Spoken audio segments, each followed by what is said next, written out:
mas que tenhamos identidades culturais regionais muito particulares e muito que diferenciam muito uma região da outra. Só avançando um pouco mais, o que seria também a cultura?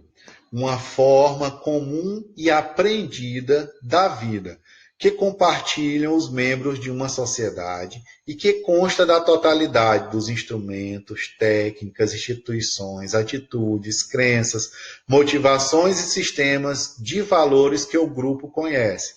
Essa é uma citação de Foster, um autor que discute o conceito de cultura. E uma coisa fundamental a se discutir desse conceito é quando ele fala que a cultura é uma forma comum e aprendida da vida. O que é que isso quer dizer? A cultura é aprendida através do processo de educação. Educação aqui, não no sentido de educação escolar, educação num sentido bem amplo. A escola é só um dos elementos de construção e de transmissão da cultura. Mas a educação que nós estamos falando aqui é educação familiar, é educação religiosa. São todos os ambientes sociais e institucionais pelos quais o indivíduo passa. Então, por todos os grupos sociais que o indivíduo passa, ele acaba construindo cultura, ele acaba aprendendo a cultura da sua sociedade. Esse processo é chamado na sociologia e na antropologia também de socialização. O que seria a socialização? A maneira pela qual aprendemos a viver em uma determinada sociedade. Por que falamos a língua portuguesa como língua principal e não a língua inglesa? Porque a língua portuguesa é que é falada em todo o nosso processo de socialização. Em casa falamos língua portuguesa, na escola falamos língua portuguesa, na igreja falamos língua portuguesa. Então, todas as instituições sociais da nossa sociedade nos ensinam a falar a língua portuguesa. E isso vai nos diferenciar dos ingleses, dos norte-americanos que falam a língua inglesa. Aqui dentro da nossa própria sociedade mesmo, falamos mais de 300 línguas. Por quê? Porque aqui dentro da sociedade brasileira, nós temos mais de 200 línguas indígenas que são faladas. No entanto, por que a maior parte da população brasileira não fala uma palavra sequer de alguma dessas línguas indígenas? Não fala, não conhece, não sabe o significado. Porque no seu processo de socialização não foi ensinado. Os povos indígenas, por exemplo, cada um tem sua língua. E aí, os indivíduos que vivem nele acabam aprendendo a sua língua. Mas por que a gente vê muitos povos indígenas falando a língua portuguesa? Porque o processo de socialização deles é muito amplo, ele parte tanto de dentro da sociedade como para fora do território indígena. Então, o que acontece? Ele é socializado lá dentro do seu território, mas ele também frequenta a nossa sociedade. Então, aqui na nossa sociedade, ele aprende a falar a língua portuguesa porque ele precisa se comunicar conosco. Por que nós não aprendemos essas línguas? Porque as nossas escolas não nos ensinam e a nossa comunicação com eles é toda feita em língua portuguesa. Nós, em geral, nem nos interessamos a conhecer mais sobre essas línguas. Então, o processo de socialização, ele nos ensina os valores para viver em uma determinada sociedade. Esses valores, aqui eu estou falando bastante da questão linguística, mas não é só a questão linguística. São todos os valores sociais que são cultivados em uma determinada sociedade. A questão da religião. O indivíduo vai participar de vários grupos sociais, de várias instituições sociais ao longo da sua vida. E aí ele vai determinar, por exemplo, ele vai escolher uma determinada religiosidade. E essa religiosidade também vai condicionar, vai ser uma lente, olha, como uma lente de óculos, que vai nos ajudar a ver as coisas de uma outra forma. É isso que a religião faz conosco. Os nossos olhos veem algo, mas uma religião nos condiciona a ver algo além daquilo que nós vemos comumente. Então, a cultura é essa forma comum e aprendida da vida. Por quê? Porque nós somos ensinados do nascimento à nossa morte, nós somos ensinados a viver em nossa sociedade. Esses valores vão mudando. Então, isso quer dizer que os idosos também estão aprendendo cultura até o final de suas vidas. Se a gente observar, existe muito conflito de geração, neto e avô. Por quê? Porque os valores culturais que o avô recebeu são diferentes dos valores culturais que o neto recebeu. E um, em geral, não quer respeitar o valor cultural do outro. Então, o que é que vai acontecer? Um conflito de gerações, não só por conta de uma idade diferente, de uma maturidade diferente, mas por conta de uma visão de mundo que a cultura levou o indivíduo a ter em um determinado momento e que esse valor cultural vai mudar em um outro período histórico daquela mesma sociedade. Então, nós aprendemos a viver em sociedade a partir dos valores culturais que nós recebemos dessa sociedade em que nós somos educados, em que nós somos socializados.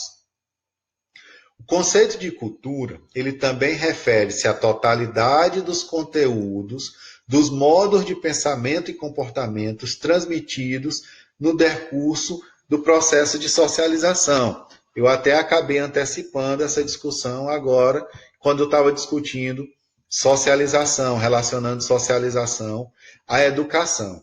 Então, que totalidade de conteúdos e pensamentos são esses? São todos esses valores que eu falei para vocês agora há pouco, que nós aprendemos em sociedade. A gente fala muito aqui de modos de pensamento, por quê?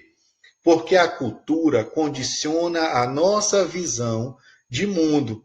A nossa forma de pensar também é cultura. Por que que um brasileiro pensa tão diferente, por exemplo, de um asiático, japonês ou chinês?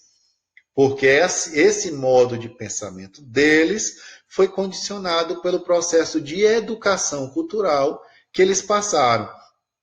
Por que que, por exemplo, um nordestino pensa tão diferente de um sulista, por exemplo, do Rio Grande do Sul?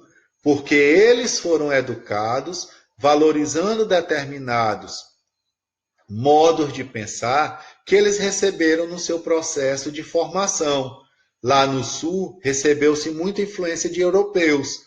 Aqui no Nordeste, recebeu muita influência indígena, muita influência africana e muita influência, de certa forma, europeia no sentido de portugueses, mas não europeia no sentido de tantos povos que acabaram habitando ali o sul do país, de tantos europeus que acabaram habitando o sul do país.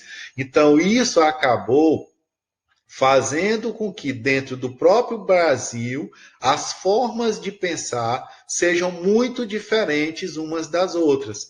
Por quê? Porque cada região do Brasil acabou sendo formada por povos diferentes. Então, há aquilo que é de comum entre nós todos, mas há aquilo que vai nos diferenciar de outros povos dentro da nossa mesma sociedade. Então, dentro da sociedade brasileira, há pessoas que pensam muito diferente com relação a alguns aspectos, porque recebem influências culturais diferentes. Uma coisa muito importante para a gente entender o conceito de cultura é que a cultura ela não é estática, ela não está parada no tempo.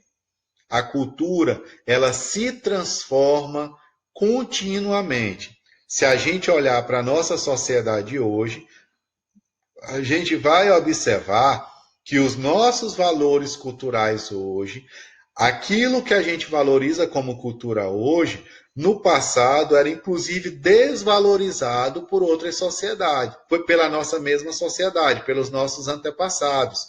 Então a cultura, ela se transforma, ela se reinventa com o passar do tempo.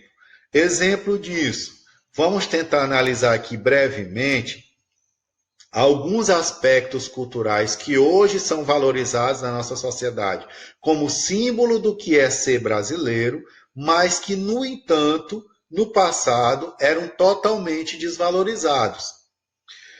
Capoeira. A capoeira é um jogo, é uma dança que foi criada pelos negros escravizados, pelos africanos escravizados. Eles usavam a capoeira como uma diversão e como um jogo também, como uma luta também.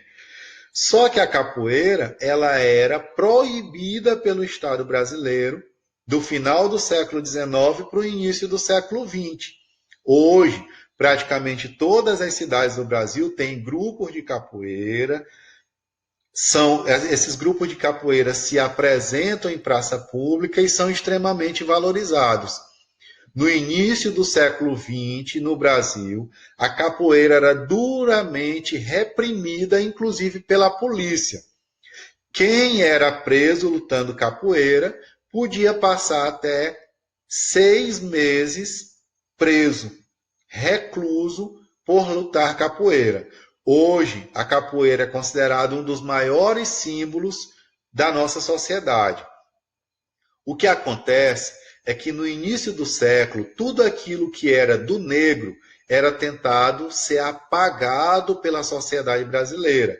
Para quê? Para se construir um ideal de cultura que fosse um ideal que só valorizasse o que fosse europeu. Então a capoeira estava nesse patamar.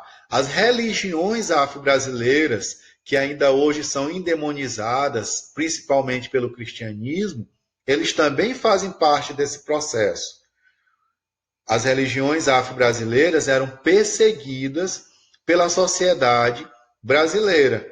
O samba, que hoje é uma das nossas principais características, e se pergunta no exterior sobre o que seria tipicamente brasileiro, um valor tipicamente cultural brasileiro, muitas pessoas responderiam que o samba, mas o samba, por ter surgido nos morros de Salvador e do Rio de Janeiro, por ser coisa de negro e porque muitas letras de samba, no início do processo de surgimento, falavam da malandragem, da ginga, o samba era perseguido pelo Estado brasileiro. Então, muito do que é hoje símbolo da nossa cultura era no passado perseguido. Muito do que hoje valorizamos como tipicamente brasileiro era perseguido no passado. Um exemplo mais próximo ainda de nós é o Bumba Meu Boi. O Bumba Meu Boi em São Luís, ele tem vários sotaques, ou seja, ele tem várias formas de ser tocado e de ser dançado. Ele tem o sotaque de orquestra, ele tem o sotaque de zabumba, e ele tem um sotaque que é um dos mais valorizados na ilha de São Luís hoje, que é o sotaque de matraca, em que ele é tocado batendo-se em 2 pedaços de madeira, certo? E aí o que é que acontece? Esse Bumba Meu Boi, que hoje é um dos mais valorizados, inclusive o boi da Maioba, que é um dos mais valorizados no Maranhão e conhecido inclusive fora do Brasil, no início do século XX, em São Luís, ele era proibido inclusive de passar do bairro do João Paulo, que é um bairro que fica próximo ao centro da cidade. O que é que isso quer dizer? O Bumba Meu Boi tinha que ser tocado somente nas periferias, tinha que ficar concentrado somente onde tivesse pobres. Bumba Meu Boi hoje em São Luís é tocado, é dançado nos shoppings, nos bairros de classe média e de classe alta, e é super valorizado como símbolo da cultura maranhense. Então, eu estou falando esses exemplos justamente para vocês perceberem que a cultura ela não é estática, ela se transforma, ela passa por um processo de transformação, em que muitas vezes o que era desvalorizado no passado passa a ser valorizado no presente. certo? Então, a cultura, essa capacidade que o ser humano tem de criar cultura, ela é permanente. Se a gente olhar para a nossa sociedade, a gente vai ver que no passado outras coisas eram valorizadas como símbolos culturais e que hoje são outros símbolos culturais. Se a gente observar os nossos valores religiosos, as nossas manifestações artísticas, a nossa música, a nossa literatura, o nosso teatro, as nossas artes de forma geral, todas se reinventaram e se transformaram. Então, a cultura, essa capacidade que o ser humano tem de criar símbolos, de criar valores para significar a convivência humana, e além disso, a cultura vai se transformar de acordo com as necessidades e com os valores que são, em um determinado momento, predominantes, certo? Hoje a gente teve essa visão geral sobre o conceito de cultura. Nas próximas aulas, a gente vai continuar falando sobre o conceito de cultura. A gente vai continuar abordando o conceito de cultura, certo? Queria pedir que vocês lessem o material que vai ser disponibilizado e que também vocês se esforçassem ao máximo para participar dos chats, do fórum, certo? O fórum de discussão, que vai ser um local em que a gente vai ter a capacidade de interagir, certo? Então, muito obrigado a todos. Até a próxima aula, em que a gente continuará a discussão sobre o conceito de cultura e outros conceitos relacionados ao conceito de cultura. Boa noite.